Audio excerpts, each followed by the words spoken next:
sepertinya Mas Hasto akan diahapkan. Pak Jokowi menyatakan sikap menjawab tuduhan Mas Hasto yang mengatakan bahwa biang dari pelemahan KPK itu adalah dirinya. Dan beliau mengatakan bahwa ayo kita mengikuti kronologisnya, menjelaskan bagaimana urutan kejadiannya, bagaimana hal tersebut sebenarnya sudah diajukan di tahun-tahun sebelumnya dan tidak disetujui. Hingga akhirnya di tahun 2019, hal itu akhirnya diketok palu walaupun beliau itu tidak menandatanganinya di akhirnya. Nah, beliau menggarisbawahi bahwa gunakan logika dan mengatakan secara tidak langsung bahwa apa yang dikatakan Mas Hasto itu bisa jadi karangan karena semua orang bisa mengarang. Apa yang terjadi dalam puasa Ramadan 2025 ini dalam perpolitikan di Indonesia dan apakah ketegangan PDIP masih akan membuahkan banyak demo-demo, banyak orang-orang yang masih akan protes dan merasa tidak puas, dan apa yang akan terjadi berikutnya.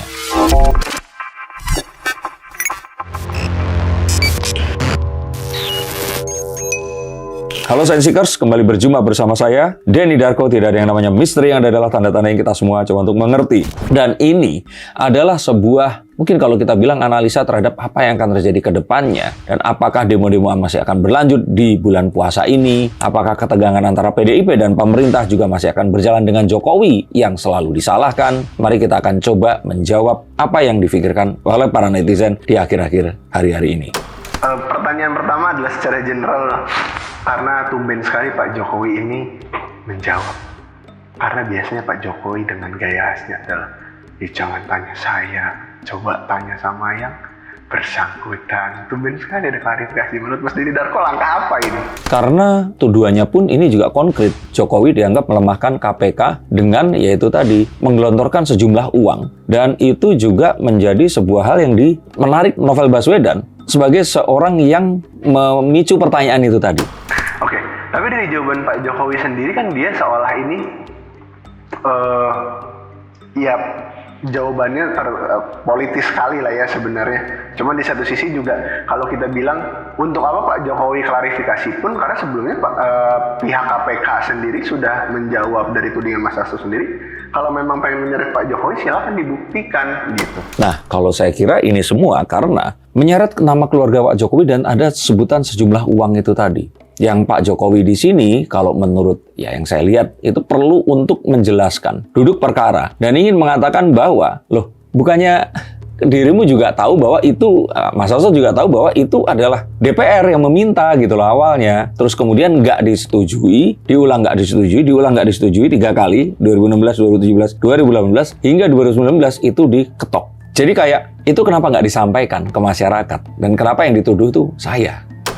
Oke, dengan Pak Jokowi menjawab dan berusaha mengklarifikasi apa yang dituduhkan oleh Mas Hasto ini, bisa kita simpulkan nggak sih bahwasanya ini juga sebuah kalau kita bisa bilang langkah dari Pak Jokowi yang sampai sekarang kita tahu beliau ini masih cawe-cawe di pemerintahan yang sekarang dan anaknya juga masih ada di pemerintahan yang sekarang, itu akan melakukan tindakan yang jauh lebih besar lagi kepada Mas Hasto ini ataupun mungkin langsung akan disidangkan atau seperti apa gitu.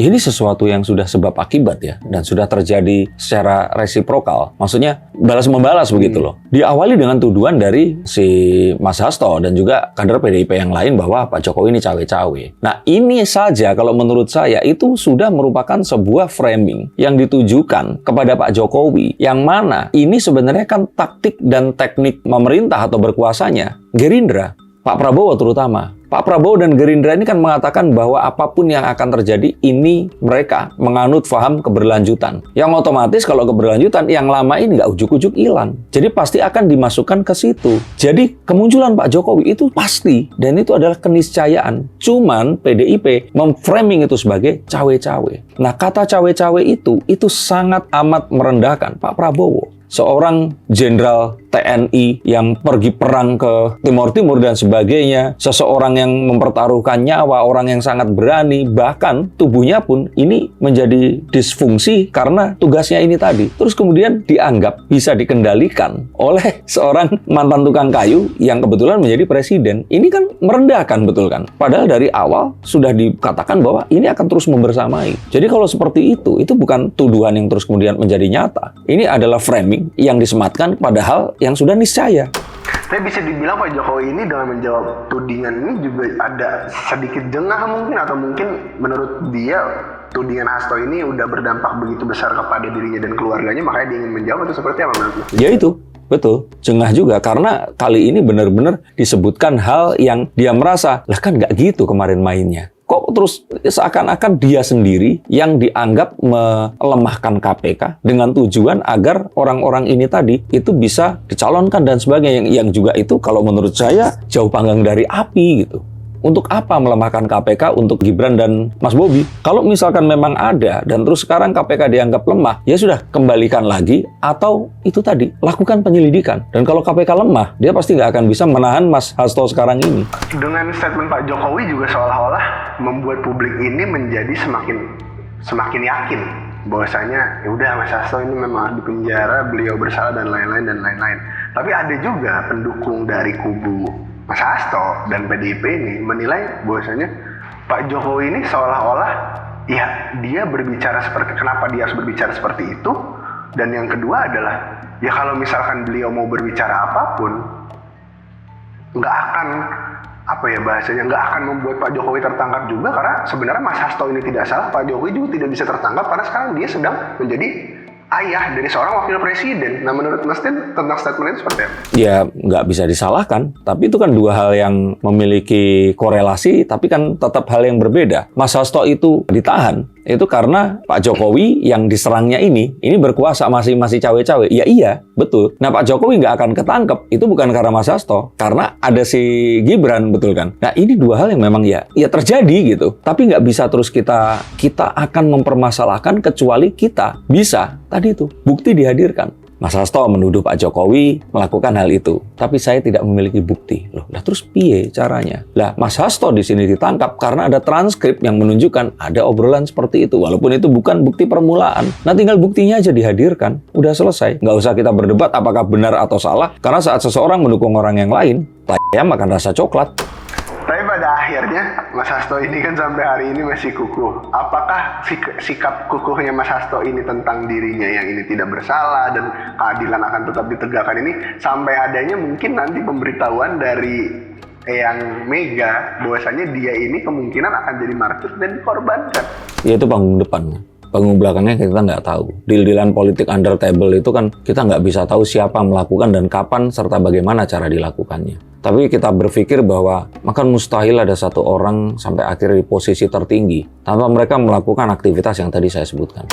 Berarti apakah kita bisa berpikir atau mungkin memiliki kesimpulan di saat Mas Hasto berhenti untuk membenarkan dirinya atau mungkin membela diri, disitulah Mas Hasto mungkin sudah menerima pesan ataupun ya Bu Mega ini sudah memerintahkan bahwasanya memang mau tidak mau Mas Hasto ini harus Mas Hasto nggak bisa membela diri atau apa sampai persidangan dimulai. Karena dia kan ada di dalam tahanan dan waktu keluarnya itu akan sangat jarang. Kita lebih mudah untuk melihat suasana kebatinan PDIP dengan kondisi sekarang ini mereka menganulir surat Commander's Call dan menyuruh kadernya ini untuk ikut susulan, ujian susulan. Dan Mbak Puan yang berpakaian juga pakaian dinas lapangan itu berfoto bersama 3 presiden yang lain. Itu sudah strong message bahwa PDIP mulai melunak. Apakah mungkin Pak Jokowi jika memang akan terus digoreng ataupun Mas Hasto terus menyeret-nyeret namanya, kan bisa saja sebenarnya Pak Jokowi ini juga bertindak jauh lebih ekstrim. Bukan Pak Jokowi ya, mungkin maksudnya ya siapapun yang pernah menempati bangku kepemimpinan seperti yang kita tahu, dia ini bukan cuma sekedar orang yang mantan pemimpin, tapi dia juga pasti tahu hal-hal yang tidak orang lain ketahui yang mungkin konotasinya negatif atau melanggar hukum. Saya mengatakan bahwa PDIP ini sedang testing water, atau kalau enggak dia itu pushing their luck. Kayak nyoba keberuntungan gitu loh, dijajal, oh ini berhasil, oh ini berhasil, oh ini berhasil. Lah kok ditahan gitu, terus kemudian udah kita jangan kirim deh, diprotes. Lah kok begini, kok masih ada yang datang. Ya udah, mereka kayaknya melembek dulu dan melemah dulu sampai nanti setelah Lebaran mungkin kita akan lihat lagi. At least mereka ini kayaknya perlu agar kongresnya nggak diganggu dulu, nggak diawut-awut. Tapi ada kemungkinan nggak mungkin kasus, apalagi kalau kita berbicara Mas Hasto ditahan, terus tiba-tiba sekarang mega korupsi Pertamina terbongkar. Kira-kira kan ada juga Mas Den yang sempat sebutkan kemarin adalah IKTP juga sama besarnya harusnya. itu akan ada banyak dan banyak lagi.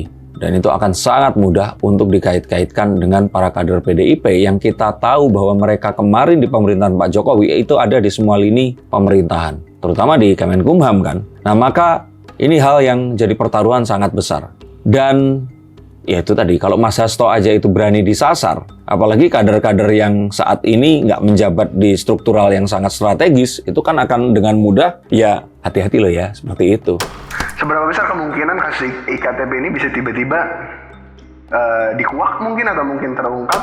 Kalau menurut saya tergantung dari lobby-lobby politik yang dibesut oleh Mbak Puan terhadap 3 presiden atau Pak Prabowo dan Pak Jokowi. Bukan dari sikap Mas Hasto juga yang mungkin nantinya tiba-tiba ya udah nggak apa-apa saya salah, diadili dan tiba-tiba tenang begitu saja kondisinya. Mas Hasto itu boleh kita samakan kayak Ahok waktu kemarin itu di pemerintahan Pak Jokowi. Agar ya perjuangan masih bisa tetap dilanjutkan, Ahok terpaksa dipenjarakan. Ahok sama, jadi kalau menurut saya mungkin ini akan jadi judul yang bagus, sepertinya Mas Hasto akan diahokkan. Maka betulkah Mas Hasto akan diahokkan? Kita akan tunggu tanggal mainnya. Tapi di Ramadan ini, sepertinya perpolitikan malah akan lebih hangat daripada sebelumnya. Dan apa yang kita harapkan bahwa kita akan bisa berpuasa dengan tenang, ini masih akan dihadapkan dengan serangan-serangan dari para buzzer. Betul sekali saya bilang buzzer ini sebenarnya bukan dari pendukung Jokowi. Tapi kalau menurut saya pendukung PDIP yang dulu mendukung Pak Jokowi. Dan ini akan terjadi perang ya di dunia maya, santet-santet medsos ini akan terjadi sampai menuju ke Lebaran nanti. Maka akankah Kongres PDIP akan berlangsung dengan tenang dan damai? Atau akan ada awut-awut dari pihak luar? Kita akan lihat di konten berikutnya. Terima kasih, sampai jumpa dan salam.